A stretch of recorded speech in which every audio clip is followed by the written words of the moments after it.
प्रिय विद्यार्थियों, आज हम क्वाड्रेटिक इक्वेशन का फैक्टराइज करना सीखेंगे, यानी द्विघात जो समीकरण होता है उसका गुणनखंड निकालना सीखेंगे। तो हम वन बाय वन स्टेप को लेकर के चलेंगे। देखो, वैसे बनाएंगे तो काफ़ी लेंथी प्रोसेस होगा, हम लोग ट्रिकी वे में जाएंगे, है ना, ताकि हो सके तो जितना कम समय में इसको बना सके, है ना। तो यहाँ पर देख लीजिए, आपको ध्यान देना है। जैसे मान लो ये इक्वेशन है, हम एक एक इक्वेशन 4-5 एग्जाम्पल दे करके बनाएंगे ताकि आपको आसान हो समझने में। यहाँ एक्स स्क्वायर है, ये plus x minus 42 is equal to 0। तो सबसे पहले ये एक्स स्क्वायर है, तो इसके ऊपर इसको दो पार्ट में ब्रेक करना है। तो हम किस तरीके से करेंगे, एक्स स्क्वायर है ना, तो आप इसको लिख देना है यहाँ पर भी एक्स और यहाँ पर भी नीचे भी एक्स। तो x में x से मल्टीप्लाई करेंगे, दोनों का साइन कुछ नहीं दिया गया तो क्या है, प्लस है ना, तो x में x से मल्टीप्लाई करेंगे तो क्या आ जाएगा, एक्स स्क्वायर हो जाएगा। क्लियर हो गया।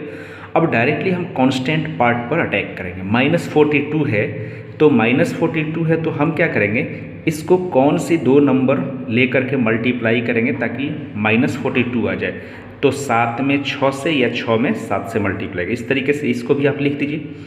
तो इसमें 7 × 6 यानी 7 × 6 42, लेकिन यहाँ पर माइनस और प्लस है, तो यहाँ माइनस है तो मुझे क्या करना पड़ेगा, यहाँ पर माइनस देना पड़ेगा कि यहाँ पर माइनस देना पड़ेगा। मेन यही चीज़ है, यहाँ सीख लेना है ना। ये 42 है तो 7 × 6 = 42, 42 हो गया ना। जैसे 42 हो गया तो यहाँ से अब साइन की बात है माइनस, तो हम या तो यहाँ पर माइनस दे देंगे या यहाँ पर माइनस दे देंगे तो 42 हो जाएगा। लेकिन एक चीज़ देख लीजिए कि किस में हम माइनस देंगे ताकि वो सूटेबल हो। तो एक चीज़ याद रखिए, इस दोनों को मल्टीप्लाई करें तो ये आना चाहिए न्यूमेरिकल वैल्यू, लेकिन मैं दोनों को अगर जोड़ूं या माइनस करूं, जोड़ने की जब बात हो रही है तो x के कोफिशिएंट के बराबर आना चाहिए। तो देखो x का कोफिशिएंट कितना है, +1। तो अगर 7 को मैं प्लस करता हूँ, 7 वाले को प्लस करता हूँ और 6 वाले को माइनस करता हूँ, तो 7 × 6, तो ये प्लस है ये माइनस, तो -42 आ गया और 7 में से 6 चला जाएगा तो कितना आ जाएगा, 1 आएगा ना, 1 आएगा। तो वो जो 1 आया वो कोफिशिएंट x का होना चाहिए, तो पॉजिटिव 1 है ना। तो यही जो हुआ, अब इसको आप इस तरीके से लिख देना x + 7 और इसको लिख देना x - 6 = 0। यही आपका इस सवाल का फैक्टर हो गया। समझ में आ रहा है कि नहीं आ रहा है, बहुत आसान है। चलिए एक और हम दूसरा एग्जाम्पल लेकर के चलते हैं ताकि और आपको आसान हो। जैसे मान लीजिए यहाँ पर कह दिया x² + 17x + 72 = 0। तो x² के बदले हम क्या लिखेंगे, x × x² हो जाएगा। अब डायरेक्टली 72 पर तो कितना हो जाएगा, 72, 8 और 9, 9 8 72, 8 9 72, तो 9 × 8, 9 8 72 हो गया ना, 9 8 72। अब देखो यहाँ प्लस है तो यहाँ भी प्लस होना चाहिए, यहाँ भी दोनों प्लस होना चाहिए। और जब दोनों प्लस होना चाहिए, ये भी साइन प्लस और ये भी साइन प्लस, तब ना 9 को और 8 को दोनों साइन प्लस लेकर के हम मल्टीप्लाई करेंगे तो 72 हो जाएगा। लेकिन हम जोड़ने के बाद इसको देखेंगे कि ये बीच वाला जो x का कोफिशिएंट है उसके बराबर आ रहा है कि नहीं आ रहा है। तो 9 8 17 आ रहा है कि नहीं आ रहा है। इसका मतलब ये हुआ कि x + 9 और x + 8 = 0। ये मेरा इसका क्या हो जाएगा, फैक्टर हो जाएगा। क्लियर हो रहा है। चलिए एक और हम सवाल देखते हैं ताकि ये हर चीज़ आपका क्लियर हो जाए। एक और सवाल हम देख लेते हैं यहाँ से। जैसे मान लीजिए एक और सवाल इस तरीके से आपको दे दिया जाए, जैसे कह दिया जाए 15x² है ना, और प्लस थोड़ा सा बड़ा लेते हैं ताकि आपको क्लियर हो जाए। 68 + 77 = कितना, 0। तो पहले तो हम 15x² को ब्रेक करेंगे ना, तो हम क्या करेंगे, 5x × 3x, 5 3 15x² हो जाएगा। अब इसके बाद इसको तो 11 7 77, अब 11 से 77 हो गया। अब हम क्या करेंगे, 11 से 77 इस दोनों को मल्टीप्लाई करेंगे, तिरछा तिरछी इस दोनों को मल्टीप्लाई कीजिए, तो इसको मल्टीप्लाई कितना हो जाएगा, 11 × 3 33x हो जाएगा ना। इसको क्रॉस मल्टीप्लाई करोगे ऐसे, तो 5 7 35x हो गया, नहीं हो गया। अब हम क्या करेंगे, इस दोनों को जोड़ेंगे तो ये वाला आना चाहिए। तो बताओ इस दोनों को जोड़ेंगे तो ये आएगा कि नहीं आएगा, 68x आएगा कि नहीं है। इसका मतलब क्या हो गया, दोनों का साइन क्या हो जाएगा, पॉजिटिव। यहाँ भी पॉजिटिव और यहाँ भी पॉजिटिव, मतलब इसका जो फैक्टर हो जाएगा वो 5x प्लस 11 और यहाँ पर कितना हो जाएगा 3x plus 7 is equal to 0। समझ में आ रहा ना, यहाँ भी वही कंसेप्ट है। यहाँ देखो x प्लस 7 और x माइनस 7 इस दोनों को आप मल्टीप्लाई करते तो कितना आता, ये 7x आता कि नहीं आता, और इस दोनों को मल्टीप्लाई करते आप तो कितना आता 6x आता। अब 7x 6x मुझे इस दोनों में प्लस करना पड़ेगा कि माइनस करना पड़ेगा ताकि x आ जाए, प्लस x आ जाए। तो मुझे यहाँ माइनस ना करना पड़ेगा, माइनस करते तब ना आता 7x minus 6x equal to 1x। इसका मतलब ये एक फैक्टर और ये एक फैक्टर, सबको उसी तरीके से किया गया है। यहाँ भी देखिए एक और सवाल हम लेके चलते हैं। जैसे मान लीजिए कह दिया गया 3x² plus 29x plus 68 is equal to 0। तो पहले 3x² को, तो 3x इंटू x तो 3x² हो जाएगा।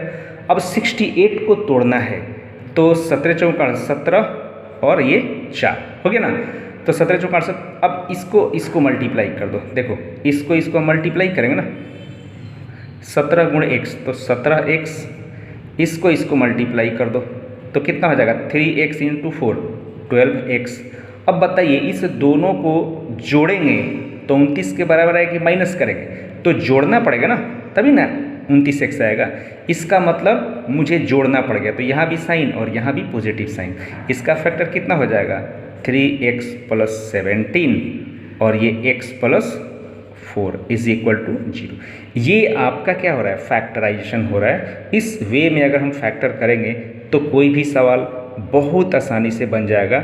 इस तरीके से आप जितने भी क्वाड्रेटिक इक्वेशन का सवाल होगा जिसको फैक्टर करना है, आप इस विधि से एकदम फटाफट कर लेंगे। इसको प्रैक्टिस में लाएंगे तो मुझे लगता है कि 5 सेकेंड से विदिन 10 सेकेंड आप किसी भी सवाल को आसानी से बना सकते हो। आप ज़्यादा से ज़्यादा इस रूल को फॉलो कीजिए, इस मेथड को फॉलो कीजिए ताकि आपके ऊपर फुल कॉन्फिडेंस आ जाए। अब हम देखेंगे क्यूबिक पोलिनोमियल्स जो भी दिया रहेगा, ठीक ना, क्यूबिक पोलिनोमियल्स तो यहाँ पर बराबर का साइन नहीं रहेगा, इसका फैक्टर मुझे निकालना है ना। बराबर का साइन देंगे तो उसको हम जीरोस बोलते हैं ना, तो उतना नहीं जाना है। क्यूबिक पोलिनोमियल है तो इसका मुझे फैक्टराइज करना है। फैक्टराइज यहाँ पर पावर 3 है तो x का वैल्यू कितना आएगा 3 आएगा ना, तो 3 वैल्यूज़ होंगे इसके, ठीक ना। इसको अगर पोलिनोमियल कहेंगे तो जीरोस कहा जाता है, इक्वेशन होता तो उसको हम रूट्स बोलते थे। तो रूट्स और जीरोस में नहीं जाना है आपको, सिंपल अगर क्यूबिक पोलिनोमियल होगा तो इसको हम फैक्टराइज कैसे करेंगे इसके ऊपर डिपेंड करता है। तो सीधा आप कंसेप्ट याद रखिएगा, जितने भी आपके लेवल के सवाल दिए जाएंगे वो x का वैल्यू या तो +-1 या +-2 या +-5 ये वैल्यू पुट करोगे तो जनरली आपका सवाल सेटिस्फाई हो जाता है। उसमें सबसे ज़्यादा सेटिस्फाई होता है या तो +1 पुट करने के बाद या -1 पुट करने के बाद। मैक्सिमम जो सवाल होते हैं यही पुट करोगे तो पहला फैक्टर मिल जाता है, ये सेटिस्फाई हो जाता है जी, ठीक ना। आप ये है ये हम 2-4 सवाल बना करके आपको दिखाएंगे किस तरीके से काम आ रहा है। एक चीज़ बताइए, अगर मैं कह दूँ आपसे कि x का वैल्यू अगर 2 है, x का वैल्यू कितना है 2 है, तो इसका जो फैक्टर होगा यानी इसका जो इक्वेशन के फॉर्म में लिखना चाहोगे तो हम x - 2 इज इक्वल टू 0 लिख सकते, नहीं लिख सकते। x इक्वल टू जब +2 हो तो अगर x के साथ इसको लिखना फैक्टर के टर्म में तो x - 2 लिख सकते हो, लिखोगे ना, तो इस तरीके से लिखा जा सकता है।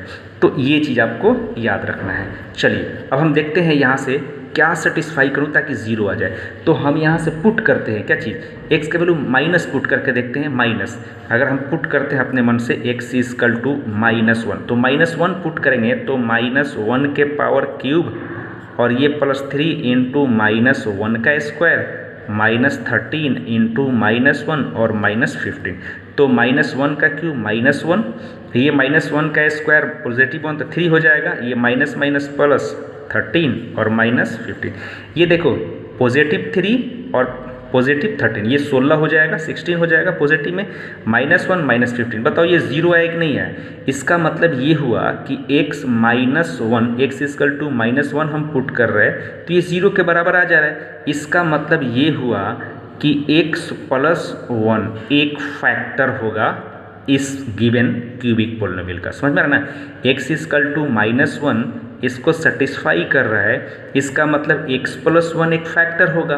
अब ये फैक्टर होगा तो इसको हम किस तरीके से अदर 2 फैक्टर्स और क्या होंगे उसके लिए हम क्या करते हैं, यहाँ पर देखो उसके लिए क्या करेंगे ना, एक्स क्यूब है तो इसका कोफिशिएंट कितना है 1, आप लिख देना।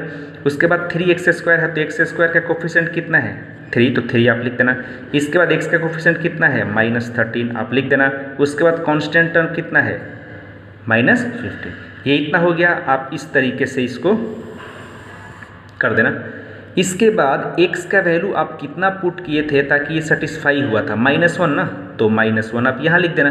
अब क्या करना, ये पहला वाला टर्म जैसा है वैसा ही आप यहाँ पर उतार देना, सेम टू सेम इसको लिख देना।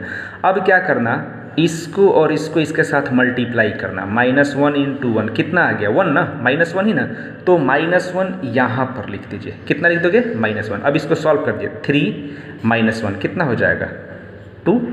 अब फिर -1 को 2 से मल्टीप्लाई कर दिए तो -1 × 2 कितना -2, तो ये कितना हो जाएगा -15। क्लियर। अब -1 को -15 से मल्टीप्लाई कर दीजिए तो +15, तो ये कितना हो जाएगा 0। क्लियर ना। अब ये जैसे 0 हो गया तो ये जो नीचे बचा इसको क्वाड्रेटिक फॉर्म में लिख लेते हैं हम। कैसा, पहला 1 है इसका मतलब 1x², तो 1x² नहीं लिखेंगे, सिंपल x² प्लस ये 2x और ये -15। क्लियर हो गया। अब ये आपका क्वाड्रेटिक में बन गया। अब क्वाड्रेटिक में बन गया तो जस्ट अभी आपको बताए थे कि x² है तो इसको x लिख देना, इसको x लिख देना, तो x² हो जाएगा। और -15 कितना 5 × 3, ये ना होगा। अब इसको मल्टीप्लाई कर लेना तो कितना हो जाएगा 5x, इसको और इसको मल्टीप्लाई करना कितना हो जाएगा 3x, यही ना होगा। अब एक चीज़ बताइए, इस दोनों को मैं अगर जोड़ दूं तो इसके बराबर आ जाएगा क्या, नहीं ना। इसका मतलब कि इस वाले को क्या करना पड़ेगा, माइनस करना पड़ेगा। मुझे क्या करना पड़ेगा, माइनस, यानी इसको माइनस करना पड़ेगा, तब नहीं जाकर 2x आएगा ये बीच वाले के बराबर। इसका मतलब यहाँ पर पॉजिटिव साइन होगा और यहाँ पर क्या होगा, नेगेटिव साइन होगा। तो यहाँ से 2 फैक्टर मिला और 1 फैक्टर आपका यहाँ से, इसलिए इस पोलिनोमियल का जो फैक्टर होगा वो होगा x+1 और 2 गो फैक्टर यहाँ पर है, एक x-3 और एक x+5। समझ में आ रहा है। जो वैल्यू सेटिस्फाई करेगा वहाँ से एक फैक्टर रेडी कर दीजिए। जो वैल्यू जिस वैल्यू पर ये सेटिस्फाई हो रहा है उससे हम यहाँ से क्या करेंगे, आगे का प्रोसीड करेंगे। ये इक्वेशन का जो भी कोफिशिएंट आप लिख लीजिए। पहला वाला जो कोफिशिएंट है उसको सेम एज इट इज़ उतार लीजिए। उसके बाद इसको इससे भाग दीजिए, मल्टीप्लाई कीजिए और यहाँ पर लिख दीजिए। लिख देने के बाद इसको जोड़ दीजिए, यानी सॉल्व कर लीजिए, यहाँ पर आ जाएगा। फिर इसी को इसके साथ मल्टीप्लाई करके यहाँ लिख लीजिए, फिर इसको सॉल्व कर लीजिए, फिर इसको इसके साथ मल्टीप्लाई करके यहाँ लिख लीजिए, इसको सॉल्व कर लीजिए। ये जो बच जाएगा ये हमेशा 0 आएगा। ये जो बच जाएगा ये x² का कोफिशिएंट है, ये x का कोफिशिएंट है, ये कांस्टेंट टर्म है। आप लिख दोगे क्वाड्रेटिक हो गया। और क्वाड्रेटिक अभी हम लोग बनाना सीखे हैं किस तरीके से निकला। तो यहाँ से 2 आपका फैक्टर और यहाँ से 1 फैक्टर, यही फैक्टर इस पोलिनोमियल का सही फैक्टर होगा। दूसरा क्यूबिक पोलिनोमियल हम देख रहे हैं x³ + 8x² + 17x + 10। ये है सवाल। जनरली आप क्या करना, x का वैल्यू हमेशा आप 1 या +1 या -1 पुट करके देखना शुरू में। तो यहाँ x का वैल्यू हम -1 पुट करते हैं, तो -1 पुट करोगे तो यहाँ से कितना हो जाएगा, ये -1 का क्यूब तो -1 ही होगा और ये -1 का स्क्वायर पॉजिटिव मतलब ये 8 हो जाएगा। ये प्लस और ये माइनस हो जाएगा, इसका मतलब कि ये -17 हो जाएगा और ये +10 हो जाएगा। देखिए ये 8 और 10 16 और 17 सॉरी 8 और 10 18 -17 -1, इसका मतलब ये सब कट कितना हो जाएगा 0। इसका मतलब ये हुआ x का वैल्यू -1 पे ये सेटिस्फाई हो रहा है। और जैसे ये सेटिस्फाई हो रहा है इसका मतलब कि x+1 एक फैक्टर होगा, ठीक ना। इसका मतलब ये हो गया कि हम -1 से आगे का जो भी स्टेप होगा उसको प्रोसीड करेंगे। तो x³ का कोफिशिएंट कितना 1, x² का 8, x का कितना 17, कांस्टेंट टर्म कितना 10। अब इसको तो हम सेम एज इट इज उतार लेते हैं, इसको और इसको मल्टीप्लाई करेंगे। -1 × 1 -1 ना, इसको यहाँ पर लिख लेते हैं और इसको सॉल्व कर देंगे, कितना आ जाएगा 7 आ जाएगा। फिर -1 को इस 7 से मल्टीप्लाई करेंगे तो -1 × 7 -7, इसको सॉल्व कर लिए तो कितना आ जाएगा 10। और फिर अब इसको और इसको मल्टीप्लाई करेंगे तो -10, तो -10 यहाँ, और ये कितना 0, ये लास्ट वाला टर्म तो हमेशा 0 आ जाएगा। अब देखिए ये x² का कोफिशिएंट होता है, ये x का कोफिशिएंट होता है और ये कांस्टेंट होता है। क्वाड्रेटिक आ गया ना। अब क्वाड्रेटिक को सॉल्व करने के लिए तो बताए थे आपको x² है तो इसको x और x लिख लेना, और 10 है तो क्या लिखोगे 5 और इंटू 2, यही ना लिखोगे। अब देख लीजिए इसको और इसको मल्टीप्लाई करो तो कितना हो जाएगा 5x, और इसको मल्टीप्लाई करो कितना 2x, होगा कि नहीं होगा। अब देखो मुझे इस दोनों को जोड़ने के बाद बीच वाला टर्म आना चाहिए, तो दोनों का साइन प्लस रखेंगे तब ना 7x आएगा। दोनों का साइन क्या रखना पड़ेगा प्लस, तब 7x। इसका मतलब कि यहाँ भी प्लस और यहाँ भी प्लस, इसलिए इस क्यूबिक पोलिनोमियल का जो फैक्टर होगा तो एक तो शुरू में x+1 आ गया था, इसको रखेंगे ही रखेंगे, और दो फैक्टर यहाँ से x+2 और ये x+5। समझ में आ रहा है। इस तरीके से जितना हम प्रैक्टिस करेंगे सवाल को लेकर के उतना बेहतर तरीके से आपका कंसेप्ट क्लियर होगा और जल्दी से आप सवाल को बना। देखते हैं दूसरा सवाल। ये 2x³ + x² - 2x - 1 है, इसका मुझे फैक्टर निकालना है। 3 फैक्टर्स होंगे हम, है ना, जिसमें इस सब में क्या था कि x³ का कोफिशिएंट 1 था, यहाँ पर 2 है। हमने डिफरेंट लेकर के आपको दिखा रहे हैं ताकि आप ये कंफ्यूज में न रहें कि यहाँ सिर्फ 1 ही होता है तभी हो सकता है, कुछ दूसरा अंक रहेगा या दूसरा डिजिट रहेगा तो नहीं हो सकता। इसको भी हम देख लेते हैं, कोई फ़र्क नहीं पड़ता। हमने क्या बोला कि x का वैल्यू जनरली आप 1 या -1 ही पुट करके देखिएगा शुरू में, उसके बाद ये नहीं हुआ तो दूसरी संख्या 2 -2 इस तरीके से ले करके आप चलोगे तो हम x का वैल्यू पुट करते हैं। x का वैल्यू कितना पुट करते हैं +1, पॉजिटिव हम पुट करते हैं। तो पॉजिटिव 1 पुट करते हैं तो देखो यहाँ से ये क्या हो जाएगा 2 × 1 के पावर क्यूब, तो ये 2 ही होगा ना, तो ये 2 प्लस ये 1 का स्क्वायर 1 ही होगा, और देखो यहाँ पर -2 है और ये हो जाएगा 1, तो ये -2 ही ना होगा और पहले से -1 है। अब देखो इसको सॉल्व करोगे तो कितना हो जाएगा 0 के बराबर हुआ। इसका मतलब ये हुआ कि x 1 पर ये सेटिस्फाई हो रहा है। इसका मतलब ये हो गया कि x - 1 एक फैक्टर होगा। एक फैक्टर तो मिल गया, 2 फैक्टर मुझे और चाहिए, तो उसके लिए हमने क्या बताया था कि आप इस तरीके से लिखना कि x का वैल्यू क्या था 1 था, तो 1 था तो 1 को हम साइड में लिख देंगे, और यहाँ पर सबका कोफिशिएंट लिखना है। यहाँ पर 2, यहाँ पर 1, यहाँ पर -2, यहाँ पर -1। x³ का कोफिशिएंट 2, x² का कोफिशिएंट 1, x का कोफिशिएंट -2 और कांस्टेंट टर्म -1। अभी हमने क्या बोला था कि पहला वाला जैसे है वैसे ही आपको उतार देना है। अब क्या करना, इस 1 को इस 2 से मल्टीप्लाई करना। 1 में 2 से मल्टीप्लाई करें कितना हो जाएगा 2, अब इसको जोड़ देंगे कितना हो जाएगा 3। अब 1 में इसको मल्टीप्लाई करें कितना है 3, और इस 3 को यहाँ पर लिख देंगे। इसको सॉल्व करेंगे तो पॉजिटिव 1 आएगा। अब 1 को 1 से मल्टीप्लाई करेंगे तो 1, ये कितना हो जाएगा 0। हमने बताया था कि लास्ट टर्म हमेशा क्या आ जाएगा 0 आ जाएगा, तब समझना कि मेरा सही कैलकुलेशन जा रहा है। अब हम क्या करेंगे, ये x² होता है तो x² लिख देंगे, यानी इसके पहले कितना है 2। x² कोफिशिएंट होता है और ये x का कोफिशिएंट होता है और ये कांस्टेंट टर्म होता है कि नहीं है। तो अब ये आपका क्वाड्रेटिक बन गया, तो इसको हम क्या लिख देंगे, ये 2x और यहाँ पर x, तब ना 2x² हो जाएगा। अब इसको 1 को लिखेंगे तो यहाँ पर 1 और यहाँ पर 1। अब देख लो इसको मल्टीप्लाई करूँगा तो ये कितना हो जाएगा x, और इसको मल्टीप्लाई करूँ कितना हो जाएगा 2x। अब बताइए इस दोनों को जोड़ने के बाद 3x आएगा कि माइनस वगैरह करेंगे, तो जोड़ने के बाद ही ना 3x आएगा बीच वाले के बराबर। इसका मतलब यहाँ भी साइन पॉजिटिव और यहाँ भी साइन पॉजिटिव आएगा ना। इसलिए इस सवाल का मेरा 3 फैक्टर, एक तो पहले ही निकल चुका है x - 1, और यहाँ से 2 फैक्टर और आपका निकल गया, क्या चीज़ x+1, और दूसरा कैसा फैक्टर है 2x+1। इस तरीके से हम आपका जो भी सवाल दिया रहेगा उसका फैक्टराइजेशन आसानी से निकाल सकते। नेक्स्ट ये सवाल है, इसका मुझे फैक्टराइज करना है। तो पावर 3 है तो 3 फैक्टर होगा। हमने क्या बोला था कि x का वैल्यू +1 या -1 शुरू में पुट करके देखना। चलो हम पुट करते हैं यहाँ से x का वैल्यू हम पुट करते हैं -1, तो -1 पुट करते। अच्छा +-1 कैसे पता चल रहा है, एक चीज़ देखो, -² वाला अगर माइनस पुट करेंगे तो पॉजिटिव बन जाएगा और इधर का कोई पॉजिटिव, ये ऐसे देख लेना कि देखो यहाँ से अगर हम माइनस पुट कर रहे हैं तो ये तो पॉजिटिव हो जाएगा, तो पॉजिटिव होती है तो +- देखने से ही आपको पता चल जाता है। तो यहाँ से देखो -1 का करेंगे क्यूब तो -1 ही आएगा। यहाँ पर एक्स स्क्वायर है, -1 का स्क्वायर करेंगे तो ये पॉजिटिव पार्ट हो जाएगा और ये कितना हो जाएगा 2, क्योंकि 1 में किसी से मल्टीप्लाई करेंगे तो वही संख्या आ जाती है। यहाँ से माइनस पहले से और एक्स जगह -1 पुट करेंगे तो ये पॉजिटिव 1 आ जाएगा ना, और पहले से +2 था।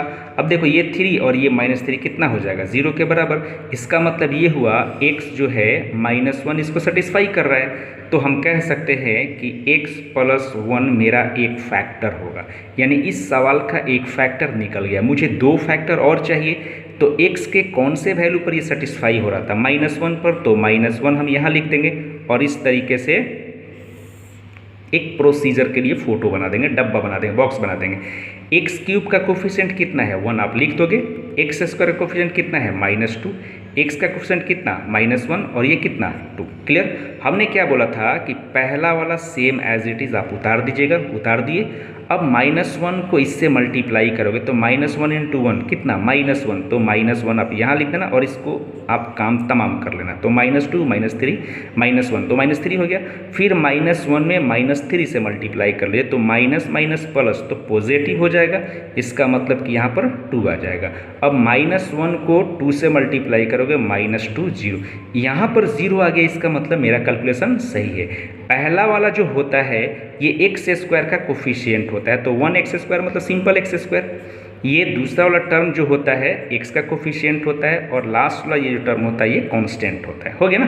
अब ये तो क्वाड्रेटिक बन गया। अब क्वाड्रेटिक बन गया तो क्वाड्रेटिक के लिए बताया गया था कि x² को हम x × x लिख देंगे और 2 को हम क्या 2 × 1 नहीं लिख सकते, या 1 × 2 या 2 × 1 लिख देंगे। अब देखो इसको और इसको मल्टीप्लाई करो कितना हो जाएगा 2x, इसको और इसको मल्टीप्लाई करेंगे तो सिंपल x। अब एक चीज़ बताइए, बीच वाला टर्म मुझे लाना है -3x, इसका मतलब कि ये भी साइन माइनस ये भी साइन माइनस होगा, तब ना जाकर के -3x आएगा। इसका मतलब कि यहाँ भी माइनस लगाना पड़ेगा, यहाँ भी माइनस लगाना पड़ेगा। अब जैसे माइनस लगा दिए इसका मतलब कि एक फैक्टर ये हो गया, एक फैक्टर ये हो गया और पहले से फैक्टर एक निकला हुआ है ना, तो हम कह देंगे कि इसका फैक्टर होगा x + 1 और यहाँ से 2 फैक्टर कितना x - 2 और x - 1। अब इसको आगे पीछे लिख सकते हो, इसमें कोई दिक्कत नहीं है। ये आपका 3 फैक्टर जो हुआ इस पोलिनोमियल का फैक्टर है। ये जो क्यूबिक पोलिनोमियल है ये अलीगढ़ मुस्लिम यूनिवर्सिटी क्लास 11th और डिप्लोमा इंजीनियरिंग 2015 का सवाल है, उसमें पूछा गया था। अलीगढ़ मुस्लिम यूनिवर्सिटी अलीगढ़ उत्तर प्रदेश का काफ़ी मशहूर सेंट्रल यूनिवर्सिटी है। उसमें क्लास 11th के लिए एंट्रेंस एग्ज़ाम होता है, डिप्लोमा इंजीनियरिंग के लिए एंट्रेंस एग्जामिनेशन होता है। तो 2015 में ये सवाल पूछा गया था कि इसके जो फैक्टर्स होंगे और क्या होंगे, है ना। तो हम सबसे पहले क्या करेंगे, आपको क्या आइडिया दिया था कि हमेशा x का वैल्यू शुरू में +1 या -1 पुट करना, ये लगभग होता ही है आपके इनिशियल स्टेज के लिए, है ना। तो हम क्या करते हैं +1 पुट कर लेते हैं। +1 पुट करेंगे, देख लो यहाँ से 1³ का 1 होगा, +1 पुट किए इसका मतलब कि ये 23 हो जाएगा, ये पॉजिटिव पुट किए तो 142 ही हो जाएगा, ये -120। एक चीज़ देखिए, ये नेगेटिव में 120 और ये नेगेटिव में 23, तो ये 143 हो जाएगा, 142 और +1 तो ये भी आपका क्या हो जाएगा पॉजिटिव में हो जाएगा, इसका मतलब ये 0 हो जाएगा। जैसे ये 0 हो गया इसका मतलब कि x = 1 इसको सेटिस्फाई कर रहा है, तो हम कहेंगे इसका एक फैक्टर x - 1 होगा। क्लियर हो गया। और जैसे x - 1 एक फैक्टर हो गया तो 2 फैक्टर के लिए मुझे और आगे काम करना पड़ेगा। तो कौन से वैल्यू पर ये सेटिस्फाई हो रहा था 1 पर ना, तो हम यहाँ पर 1 लिख देंगे। 1 लिखने के बाद इस तरीके से अपना काम कर जो पहले काम करते आ रहे हैं। x³ का कोफिशिएंट कितना 1, x² कितना -23, इसका कितना 142, इसका कितना -120 हो गया ना। अब हम क्या करेंगे, पहले क्या बताएगा तो पहले वाले को सेम उतार देना है। अब इसको मल्टीप्लाई करना है, 1 में 1 से मल्टीप्लाई करेंगे तो 1 ही आएगा। अब इसका काम कर दीजिए तो -22, फिर इसको और इसको मल्टीप्लाई करेंगे तो -22, तो ये कितना हो जाएगा आपका 120, फिर इसको और इसको मल्टीप्लाई करेंगे तो 120, तो ये 0 आ गया। देख लीजिए लास्ट में 0 आ गया, इसका मतलब कैलकुलेशन मेरा परफेक्ट है ना। अब ये आपका क्वाड्रेटिक क्वेश्चन बन जाएगा। ये x² का कोफिशिएंट होता है, ये x का कोफिशिएंट होता है और ये कांस्टेंट पार्ट होता है। अब हम इसको क्वाड्रेटिक में सॉल्व करेंगे तो ये x तब ना जाके x²। अब 120 है तो 12 × 10 तब 120 हो जाएगा। अब हम क्या करेंगे, इसको मल्टीप्लाई करेंगे तो 12x और इसको मल्टीप्लाई करेंगे कितना 10x। अब इस दोनों को जोड़ेंगे कि माइनस करेंगे